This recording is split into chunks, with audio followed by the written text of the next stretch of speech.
आबना हरमज़ की फ़िज़ाओं के बाद बहीरा अरब की फ़िज़ाओं में भी ईरान का जादुई जाल बिछ गया। पहले आबना हरमज़ की फ़िज़ाओं में अमरीकी जंगी जहाज़ और ड्रोन्स तबाह होते थे। अब बहीरा अरब की फ़िज़ाओं में भी अमरीकी तैयारे और हेलीकॉप्टर्स गायब होने लगे और तबाह होने लगे। अमेरिका का लेटेस्ट सी हॉक हेलीकॉप्टर बहीरा अरब की फ़िज़ाओं में गिरकर तबाह हो गया। ये हेलीकॉप्टर गिराया गया या किसी फ़नी ख़राबी के बायस गिरा? इस बारे में अज़हर अली ख़ान से बात करते हैं। अज़हर भाई, अमेरिका का बड़ा जदीद सी हॉक हेलीकॉप्टर है, वो बहीरा अरब में गिरकर तबाह हुआ। ये हादसा था या ईरान ने जो अपना जादुई जाल बिछाया हुआ है, उसका शिकार बना? ये कैसे तबाह हुआ? ये कहाँ से उड़ा था? किस मिशन पे था? हमारे नाज़रीन को बताइएगा। अदील भाई, ये जो आबनाए हुर्मुज़ है ना, इसके ऊपर एक जादुई जाल बिछा हुआ है। जो इसके पास आता है वो गायब हो जाता है, गिर जाता है, तबाह हो जाता है, चाहे वो समंदर पे तैरता हुआ आ रहा हो या फ़िज़ाओं में उड़ता हुआ आ रहा हो।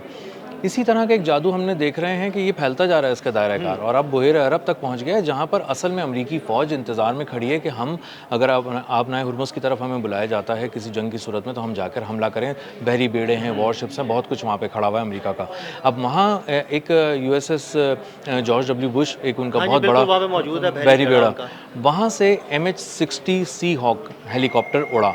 अब ये हेलीकॉप्टर 25 से 45 मिलियन डॉलर का एक पीस है, ये मशीन है। ये उड़ा, और ये उड़ने के बाद जब ये थोड़ी देर इसने अपनी फ़्लाइट ली, तो उसके कुछ देर के बाद ये बहीर अरब के समंदर में गिरकर तबाह हो गया।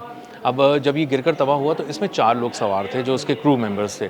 अब इनमें से 3 को बचा लिया गया, एक मिसिंग है, और एक बहुत बड़ा और एक्सटेंसिव किस्म का एक ऑपरेशन किया जा रहा है बहीर अरब के अंदर, अरेबियन सी में, और बहुत दूर-दूर तक उसका दायरा फैलाकर उस एयरमैन को ढूँढने की कोशिश की जा रही है जो उसका असल में क्रू मेंबर था उस हेलीकॉप्टर का।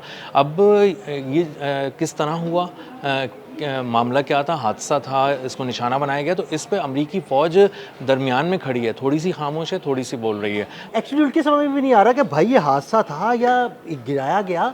उन्हें पता ही नहीं चल रहा कि यार ये फ़िज़ाएँ क्या कर रही हैं, हमारे तैयारे हेलीकॉप्टर उड़ते हैं और गिर जाते हैं। जी, ऐसा ही है। वो कह रहे हैं कि ये तो रूटीन के उसमें गश्त पे गया था और वहाँ गिर गया। अब ये कैसे गिर गया, अभी हम इसको देख रहे हैं, कर रहे हैं। ये एक बहुत ही सीधा-सा होम्योपैथिक जो बयान होता है वो है।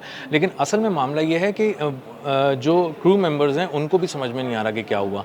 क्या ये कोई जैमिंग है? क्या इसको हिट किया गया है? तो वो क्लियरली कह रहे हैं कि हिट नहीं किया गया, ये सेंटकॉम कह रहा है। अभी क्रू मेंबर्स कुछ नहीं बोले हैं। तो ये बस गिर गया है जाके। तो इसका मतलब ये है कि इसमें कोई फंक्शन का कोई प्रॉब्लम था। अब मामला ये है कि फ़्लाइट से कुछ देर पहले जब आप जॉर्ज डब्ल्यू बुश के बहरी बेड़े पे खड़े हैं, तो वहाँ पे इंजीनियर्स मौजूद हैं, और आप जब एक फ़्लाइट लेने जा रहे हैं तो पता है कि आपको मदद को कोई फ़ौरन नहीं पहुँच सकता। आप समंदरों के ऊपर उड़ रहे होंगे और आप किसी मिशन पे जा रहे हैं, ऐसे ही मज़ाक करने तो नहीं जा रहे। तो अज़हर भाई, आपकी चीज़ों को बिल्कुल चेक की जब, हाँ जाती जी है। बिल्कुल, जब आप किसी मिशन पे उड़ते हैं, फ्लाई करते हैं, उससे पहले इंजीनियर्स तमाम इक्विपमेंट, सारी मशीन को मुकम्मल तौर पर उसकी जांच पड़ताल करते हैं। जांच पड़ताल करने के बाद गो हेड दिया जाता है कि भाई ओके है, अब आप उड़ जाएं और या फ्लाई करें। लेकिन अज़हर भाई, बात ये है और सवाल ये पैदा होता है कि देखें, इस खित्ते के अंदर ही अमेरिका के इतने जदीद हेलीकॉप्टर्स, इतने जदीद जहाज़, इतने जदीद ड्रोन्स क्यों लम्हों में गिरना शुरू हो गए हैं? तो हर थोड़े दिनों के बाद कोई ना कोई ख़बर आ जाती है कि जनाब कोई अमेरिकी जहाज़ गिर गया, कोई अमेरिकी हेलीकॉप्टर गिर गया, कोई अमेरिकी ड्रोन गिर गया। इन सारे मामलात पे अमेरिका की जो मुसलसल खामोशी है और उसको नज़रअंदाज करने की कोशिश है और बातों को दबाने की कोशिश है ना, उससे ये बात बहुत चीख कर अब ये बात खुद कहना शुरू हो गई है, हक़ाइक़ कहना शुरू हो गए हैं कि वहाँ पे कोई मसला है, वहाँ पे कोई जाल बिछा कोई हुआ है। जैमिंग सिस्टम मौजूद है कुछ वहाँ पे। है, कोई जैमिंग सिस्टम है, कोई सैटेलाइट का मामला है, कोई किसी तरह की नेविगेशन की प्रॉब्लम्स वहाँ पे फेस कर रहे हैं। मतलब 240 मिलियन डॉलर का एक MQ-4C ट्राइटॉन ड्रोन 52,000 फीट की बुलंदी पे परवाज़ कर रहा है, और कमांड सेंटर कह रहा है सब चीज़ें ठीक हैं। अचानक वो 9,000 फीट की बुलंदी पर आ गया, नीचे अचानक आ गया, और उसके बाद वो सीधे हाथ पे मुड़ा और गायब हो और गया। ईरान की तरफ और गायब हो गया।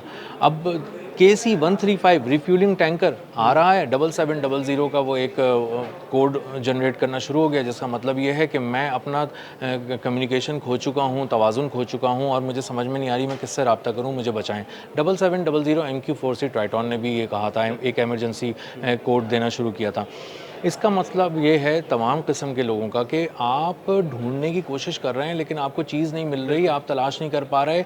जो जैमिंग है वो इस कदर शदीद है, इतनी शदीद है कि अगर आप बहरी जहाज़ लेकर जाते हैं तो उसको नेविगेशन का नहीं मिलता। और मैंने वो फुटेज देखी जिसमें सुइयाँ मुसलसल हिल रही होती हैं। और अभी पिछले महीने एक ये अपाची हेलीकॉप्टर के गिरने की खबर भी आई थी ना, अमेरिका का जदीद तरीन अपाची हेलीकॉप्टर, वो भी आबरा हुर्मुज़ के करीब गिरकर तबाह हो गया था। तो देखिए ना कि इतने जदीद हेलीकॉप्टर, इतने जदीद जहाज़, लेटेस्ट इक्विपमेंट से लेस, उनको पता ही नहीं लगता उनके साथ क्या हो रहा है। बिल्कुल ऐसे ही है। $60 मिलियन के हेलीकॉप्टर, 25 से $45 मिलियन के हेलीकॉप्टर्स, ड्रोन्स जो हैं 30-30 मिलियन के लाइन लगाई हुई है। और $240 मिलियन का तो MQ-4C ट्राइटॉन गिरा था। तो रीफ्यूलिंग टैंकर्स जा रहे हैं। जो F-35 वो उड़ रहा था, उसको वो जैमिंग के अंदर आ गया। और F-35 का जितना जदीद सिस्टम है, मतलब ख़ुद अमरीकी फ़ौज और अमरीकी फ़िज़ाइया जिस पे नाज करती है और अल्टीमेट एक हथियार के तौर पे पेश करती है उसको, और उसी पे जाके उसी की कंधे पे चढ़ के वो ईरान को फतह करने चले थे।